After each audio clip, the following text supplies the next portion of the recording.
Tra l'aria sereno, ciusciare lontano, ammuaglia tutte cose, abbarcare e caruse, lo insieme a falangara, per una stiglia da lampara. Once upon a time, there was ancient Sicily, peopled by giants, mermen, and mysterious creatures who in the dawn of time reached Taormina, an extraordinary window on the island's wonders, still preserved in folk tales. Legend says the first Greek to land on Naxos near Isola Bella was the legendary Theocles. Fascinated by the beautiful landscapes, he built his home there. When he returned to Greece, he convinced the Greeks of his polis to sail to this dramatic coast.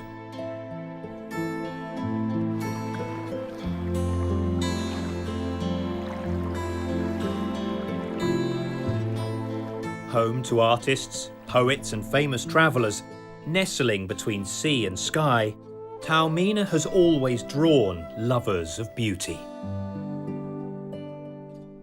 Etna looms in the background like a king, waiting for ships to land at the majestic cliffs on the Ionian Sea.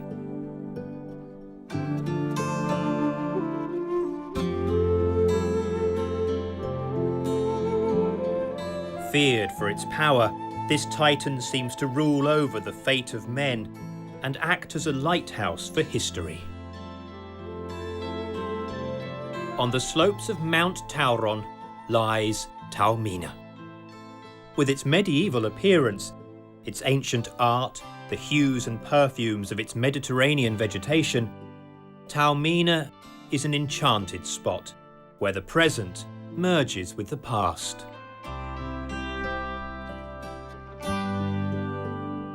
The atmosphere is magical. Not surprisingly, its beauty sent Goethe into ecstasy. The secrets of the ruins of Greek civilization still lie under Etna, and from the sea comes an almost primordial gust of wind. The fishermen repeat the gestures of their forefathers and ply the waves, following like Turi, the roots of the ancient settlers of Naxos. Turi loves fishing and is passionate about the culinary art of his homeland. His recipes are born from a skillful combination of flavors. Uno dei pesci più belli e anche più buoni da mangiare. In dialetto lo chiamiamo fagiano, proprio perché ha i colori, sembra quasi un uccello. In italiano si chiama capone. Con questa roba qua ci facciamo. Questo è meraviglioso, lo faremo arrosto o al sale, lo stesso per il sarago, e il resto ci facciamo una zuppa straordinaria.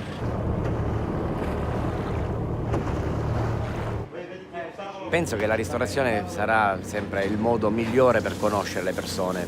La mia terra, la Sicilia, mi offre così tante possibilità a portata di mano che questa gente che viene qui a trovarci rimane sbalordita dei profumi, degli odori, di tutto quello che noi portiamo ogni giorno a tavola, semplicemente facendo un piccolo sforzo di poterli reperire sui nostri mercati prodotti, seguendo la stagionalità, facendo chilometro zero, spiegando che proprio per questa biodiversità che ha la Sicilia noi riusciamo ad avere nell'arco di un anno un panorama di prodotti straordinari, sia della terra che del mare.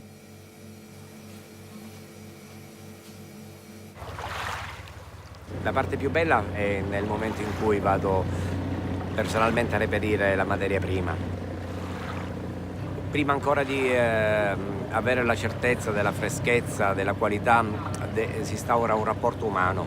Le persone che ti forniranno o il pesce o le verdure, oltre a venderlo, saranno orgogliose di darti questo servizio, perché questo è frutto del loro lavoro. Tutta la Sicilia è interessante, ma noi abbiamo qua un posto, il vulcano Etna, noi la chiamiamo la montagna. È il posto, secondo me, dove tutti gli elementi della terra, del cuore della terra, si riversano sotto forma di lava, e questo qua ne fanno poi un patrimonio unico, e qualsiasi cosa che cresce sull'Etna ha un gusto più ricco. La musica esattamente è come la cucina, e le note diventano una sorta di ingredienti che li voglio mettere insieme per avere un'armonia, semplicità e soprattutto mantenere la qualità. È la qualità quella che ti premia.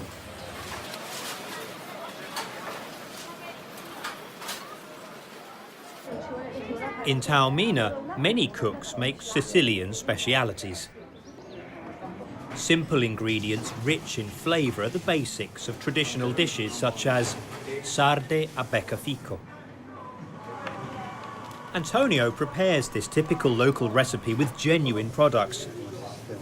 Breadcrumbs, pine nuts, raisins and a compound of delicate ingredients are used to stuff the sardines before frying.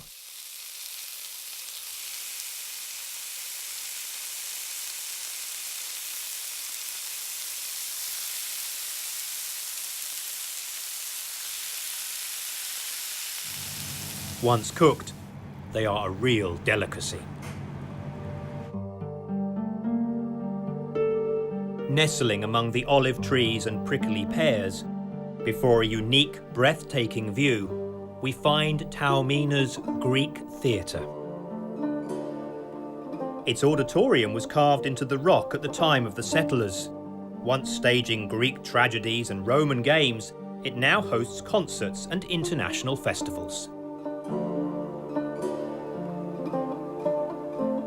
Built on an enchanting cliff overlooking the summit of the volcano Pindar, called a column of the sky to honour ancient emperors, the theatre became an arena for gladiators and wild beasts, who fought under Etna's watchful eye.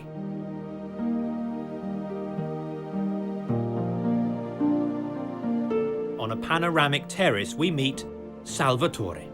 Dico spesso che noi abbiamo diversi genitori, abbiamo i genitori naturali, ma abbiamo anche degli altri genitori che sono rappresentati dal luogo in cui si è nati. E Taormina da questo punto di vista è un genitore forte, fortissimo, perché comunque qui ci sta un genio del luogo che caratterizza molto la personalità e il carattere delle persone. D'altronde la storia che si può conoscere da questo luogo da un punto di vista visivo e ci porta molto in là nel tempo. After millennia, Taormina is still watched over by Etna, already mythologized by the early settlers of Naxos. This is Castel Mola and the former monastery of the Madonna della Rocca, closed for over 50 years before being reopened, in part thanks to Salvatore, an architect passionate about primitive art.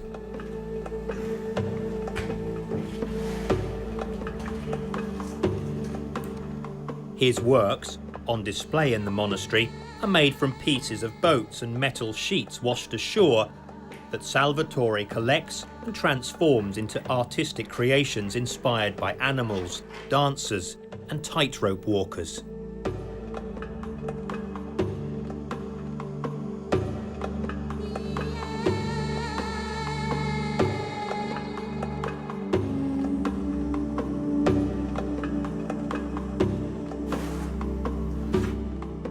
For Salvatore, the main creator of his work remains the sea, which sculpts and gives a new form to the materials carried by the waves. The artist simply refines the lines already created by the genius of nature.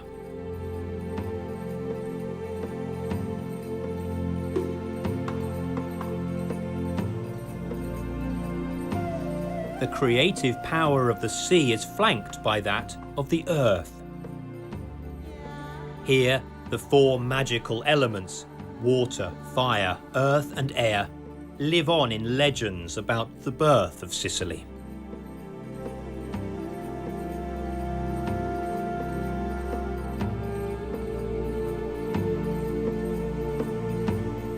From this natural balcony above Taormina, the Bay of Naxos is magnificent, and Castel Mola appears like a town of timeless charm. You never want to leave this viewpoint, bathed in sunshine, where the medieval houses and walls perch.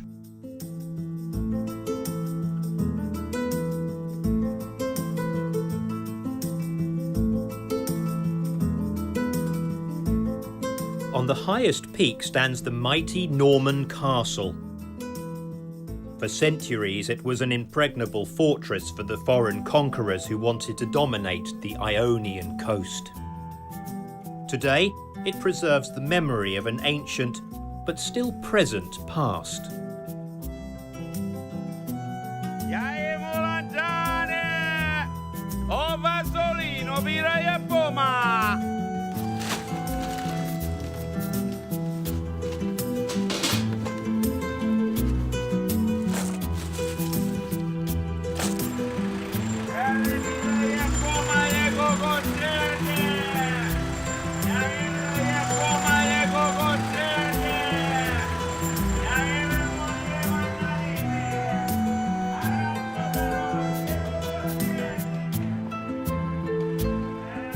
Old mule tracks dug out of the mountains show the importance of peasant life. These paths were used by mules carrying water and food for agricultural workers, but also intrepid travellers who moved from around the island.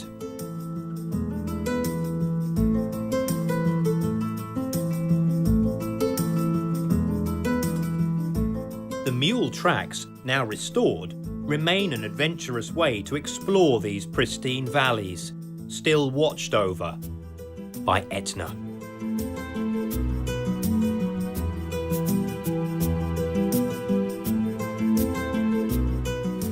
In the old centre of Taormina, the cult of beauty is found in the works of art decorating the ancient squares and complex tangle of streets. Buildings, windows and columns hide secrets and reveal unexpected views. One of the surviving traditions found all over the island is granita. With soft, fragrant brioche, this sweet speciality, made with seasonal fruit, is eaten at breakfast or throughout the day.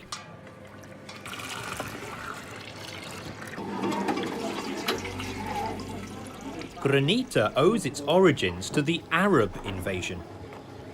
It is said that the Arabs introduced lemons and encouraged the Sicilians to climb mountains and collect snow so they could savour the mysterious yellow fruit even on hot summer days.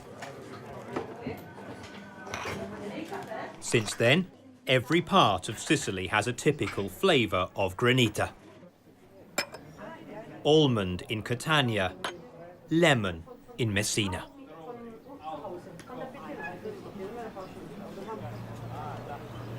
In Taormina, everything seems designed to seduce the eyes, the mind, and the imagination. The colours of the roofs and churches mix with the aroma of pistachio and almond paste from the bakeries.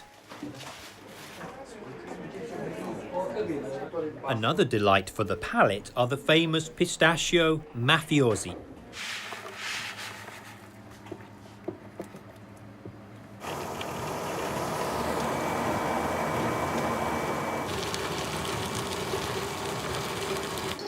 These cakes are a traditional creation made with natural products, part of classic Sicilian cuisine.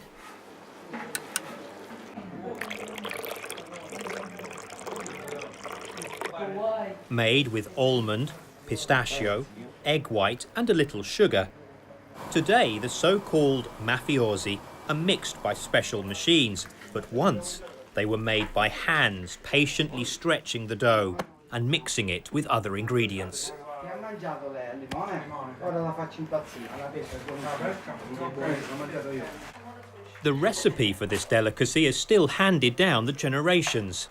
Today, the tradition continues. No, frigo.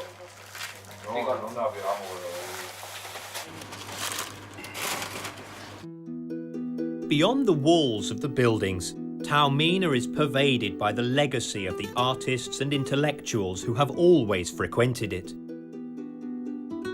This glorious past is reflected in the English garden of Casa Kuseni, a historic residence that hosted writers and philosophers, from Tennessee Williams to the divine Greta Garbo.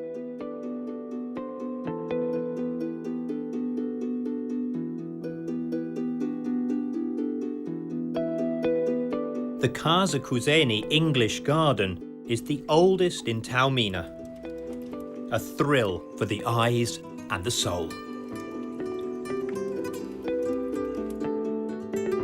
Today, the house is still inhabited by its owners, who are dedicated to preserving and remembering the past. The magic of this beautiful spot combines with the beauty of the Mediterranean plants and is destined to continue. Wisteria, iris, rose, jasmine, fruit trees, the garden is an extraordinary oasis. Large and small flower beds, tubs of Egyptian papyri, plants between stone walls, and cobblestone paths. The scent is intoxicating. The garden of Casa Kuseni is full of Oriental symbols, Art Deco tiles, a Jazz Age fountain. These are the most important elements that Robert Kitson, the British watercolourist who built the house in the 20th century, added to the Italian garden. Among its antique furniture, legendary passions were consumed. This house continues to cherish the memories and objects collected by its founder on his travels in Italy, Europe, and the Middle East.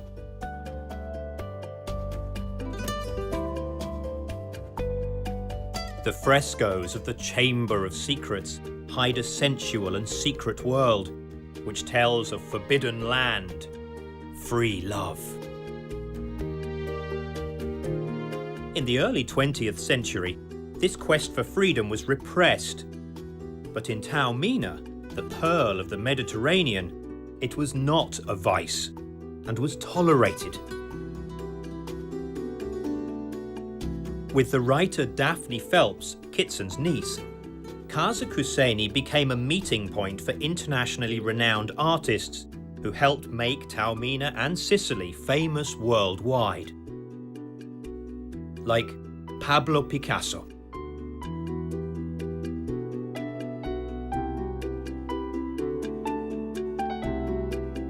This was one of the most sought-after salons of the interwar period, a breathing space for culture that continues to seduce visitors. Today, this special villa in its beautiful landscape is still a symbolic place of literature, art and cinema, one of the 21 stages of Taormina Cult, a tour of the centre of this Italian gem.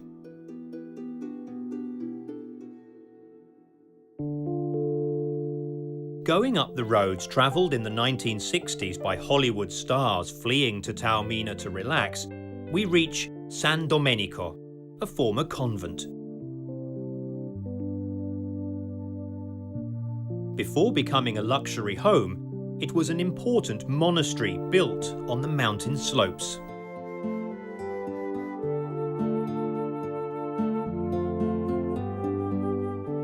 The former convent is linked to a wealthy monk descended from the Alta Villa, who decided to leave all his money to the Dominicans.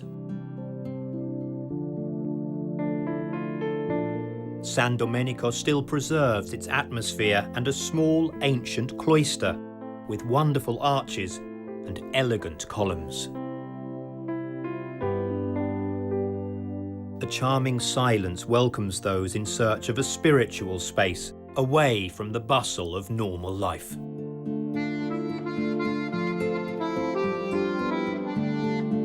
This island of peace, coloured by nature, was a refuge for Liz Taylor and Richard Burton. Love and sin, dreams and daring echo in this magical place, which still retains the contradictions of the 1960s.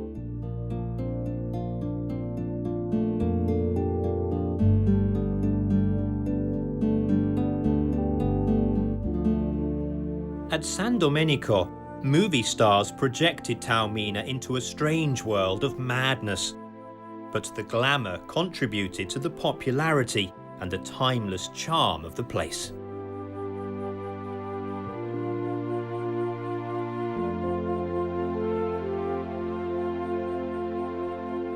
We cannot help but admire the plants that throughout the year Taormina nurtures for its citizens and many visitors.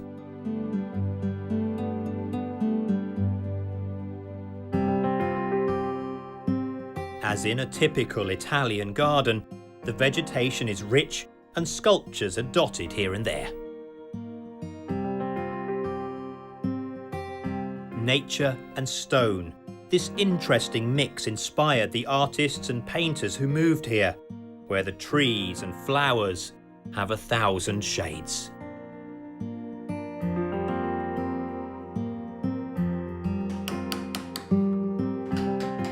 Even Michael, of German origin, works the local stone and coloured marble found nearby.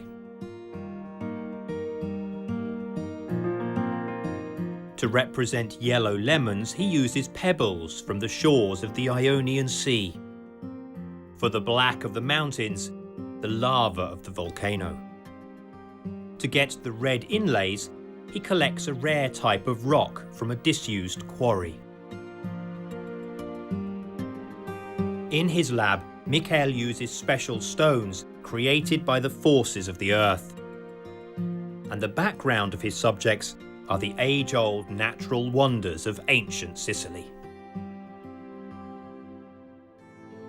Here the earth has not lost its charm, and the Ionian Sea, which has collected the river waters for millennia, is still cloaked in mystery. As in the Middle Ages, its coastline still echoes with the legends of the Greek colonists who landed on Naxos. According to legend, Taormina was founded by the Minotaur. But myths are not history. And at this point, where we stop, in front of Etna, we understand that one step from heaven, where God's creation ends, this volcano continues to dominate time, as well as influence the fate of men. Taormina, then as now, is part of its kingdom.